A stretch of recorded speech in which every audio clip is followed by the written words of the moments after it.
Hey friends, it's a beautiful summer evening here at Groovy Plants Ranch. It's been a while since we did a walkthrough together, so I thought it'd be fun to go on a plant walk and see what things look like in late July. There's a lot to see.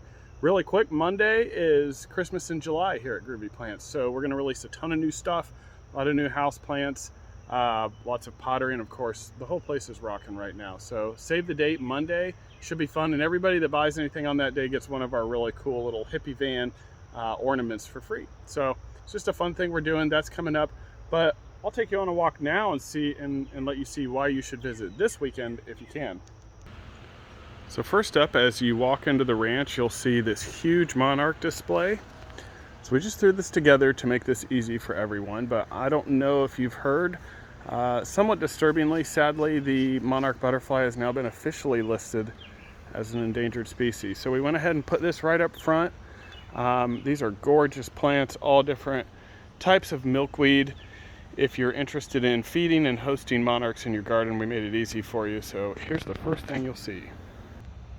So just a little closer look at some of these Asclepias or milkweeds. They are very pretty plants in the landscape. A lot of them have striking flowers, but look at that. Actually, there's my endorsement right there for feeding the monarchs. This little guy's having fun, chowing down. So what's fun about milkweeds is they actually have that latex sap inside, which makes the caterpillar not fun to eat. And you can see they are quite voracious when they're at this stage, and he'll get quite a bit bigger. Now, one thing you'll often see on milkweed, or at least you should, is you may even see small orange aphids on your milkweed. A little bit about that, those are actually just milkweed aphids, and it's just a natural part of the ecology of the plant. So they do not negatively impact the caterpillars or the monarchs in any way, but it is a thing to know about the plant, and it's obviously a sign that the plants are not being treated with anything, so that's a good thing. So if you see those on your milkweed plants, don't worry about it. Now, we put this display together, and this awesome pachypodium was already here. I didn't have to move it or anything, but the fun thing, just from a plant nerd perspective, this pachypodium is actually in the family Apocynaceae, which is the same family that milkweed lives under. So here we made this fun milkweed display, and we had sort of what's essentially a gigantic thorny milkweed in the background. I thought that was pretty fun. Probably the biggest thing you'll notice if you come to the ranch this weekend is the explosion of high summer color. I'm not going to use the F word, but late summer flowers, and they look awesome. We have ornamental peppers in different colors, and then the different Rudbeckia putting on their high summer show. Celosia, I love celosia. And really just some electric colors. That talavera in the background's perfect backdrop. So always something new to see here at the ranch. And here's some even bigger ornamental pepper bowls. These are gonna really be nice once they start to color up. They're just starting to get their color. Now the Potter Saloon is totally packed out with a lot of good stuff. And if this is your first time watching, the Potter Saloon is a place where you can pick out your plant, pick out your pot, and pot it for free right here at the Potter Saloon. No mess at home, you don't have to buy soil. So it's just a fun thing that we do. And very briefly, we've been working on our barn. My original sign, the original sign for the business, I finally got hung up this evening. So the original sign now has a home. That sign's like an old friend. And quickly, if you're traveling, we're going to get a world map too, but if you're traveling from in the state of Ohio or within the United States, stick a pin in our new visitation map so we have an idea of where everyone's coming from. It's just a fun thing. Now out here, we go right to the barn. The old Chevy's sitting out here. An absolutely gigantic canary wings begonia sitting out here with these even more fall color with plants growing. We have a lot of nice fall color growing out back. It's quite small yet. And here is the old Chevy. Now the landscaping and the grounds has made a major leap this year over previous years, as we've brought on Trisha, and she is doing an incredible job of keeping up the gardens and making the place look full and beautiful and amazing. There's canary wings in a landscape. Now, in addition to butterflies, I actually have just an amazing selection of perennials right now, everything from sun to shade, and there are far too many to try to get into all of them, but I would just point out these hummingbird mints. If you want hummingbirds, put these out. They smell wonderful. And the red hot pokers too. They'll do the same thing. We also have some Greggii salvias, which these are reportedly quite cold hardy, which is very exciting. So a lot of nice hummingbird plants in stock right now too. Plenty of native pollinator plants. And rare plants all the way to super durable mainstay items. So we love our perennials. That one back here, this is Gina, probably my favorite phlox. So that plant's gonna get about 48 inches tall and bring in butterflies like crazy. I did want to point out the figs. So this is my fig plant loaded down with probably 100 figs or so. And this one is Chicago hardy, but there's actually a number of great varieties. And I wanted to just quick show you, you can grow figs yourself. That plant I just showed you is only about 3 years old, maybe 2. It grew leaps and bounds last year and has been putting on a ton of fruit this year. But we have brown turkey fig, Chicago hardy, Violet de Bordeaux, Olympian, to name a few. And I'm very happy with the way these have turned out. So if you want delicious fresh figs, they're not that difficult. Be happy to tell you what you need to do to keep them happy. Now I did a video this morning, and this will be a bit of a repeat, but it'd be a shame if I missed telling you about our amazing, just gorgeous crop of hardy hibiscus.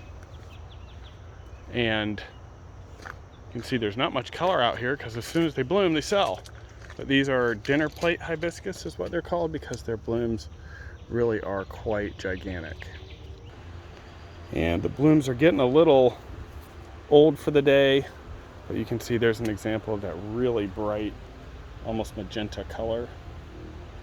So a lot of magenta, pink, and red blooming at the moment, and a lot of these plants are just getting ready to really start moving. So these are hardy perennial hibiscus. Now I think a quick walk through the houseplant house is definitely in order. It's been a little while. Cryptanthus Elaine looking great.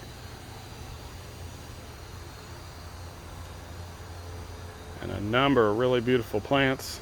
A lot of nice big monstera. Some larger rubber trees. You can see the selection is really nice and healthy and full. Schefflera, bonsai ficus. A lot of different ficus.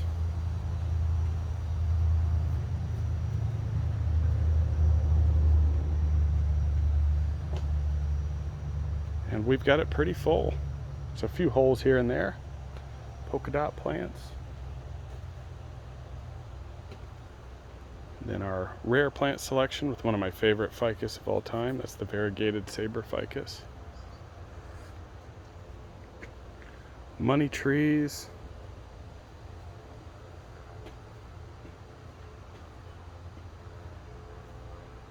Some nice little palms.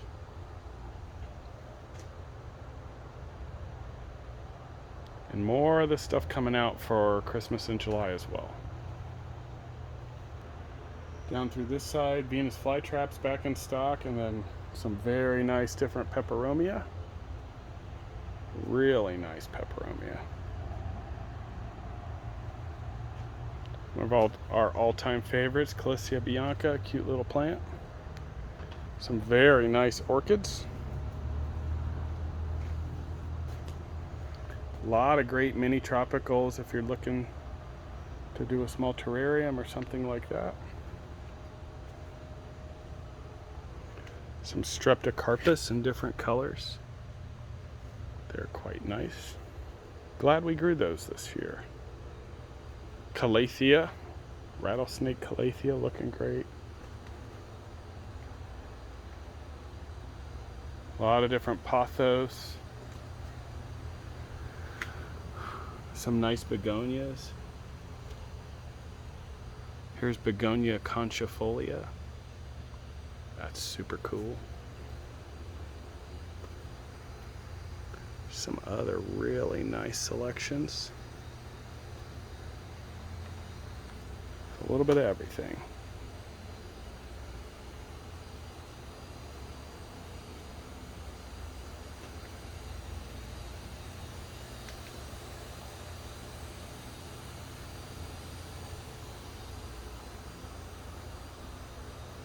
Some pretty nice staghorn ferns too.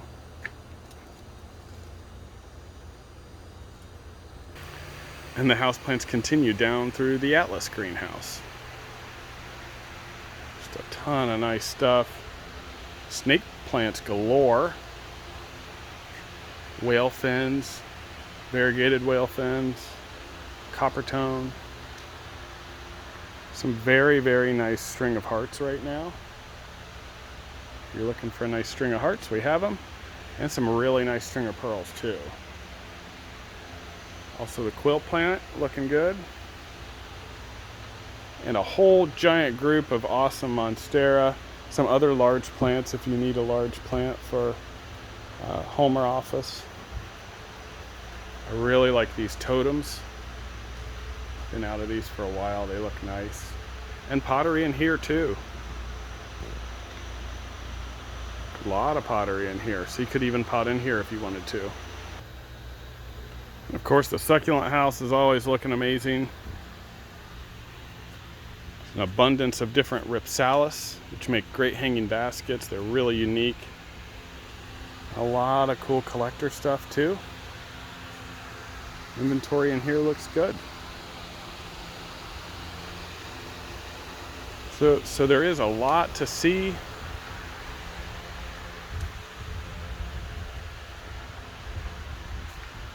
And it looks like it's going to be a nice weekend too.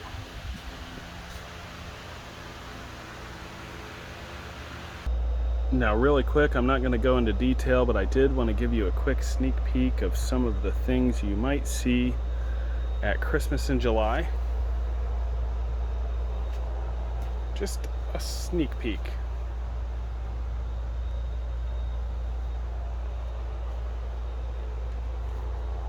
So if any of this interests you, you may want to come on Monday. We are not putting these out until Monday.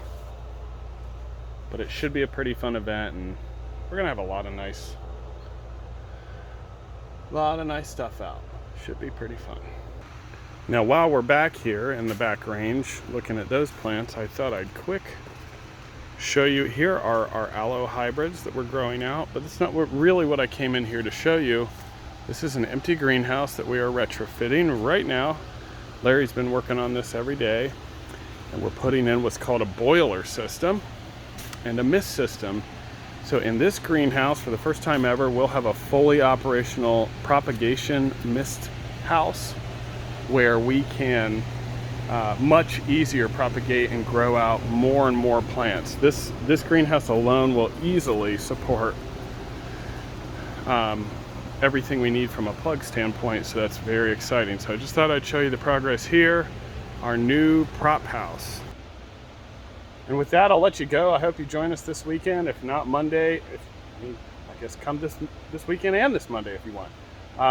It should be great no matter what. We're looking forward to it. And as always, very much appreciate you and look forward to doing this again. Thanks.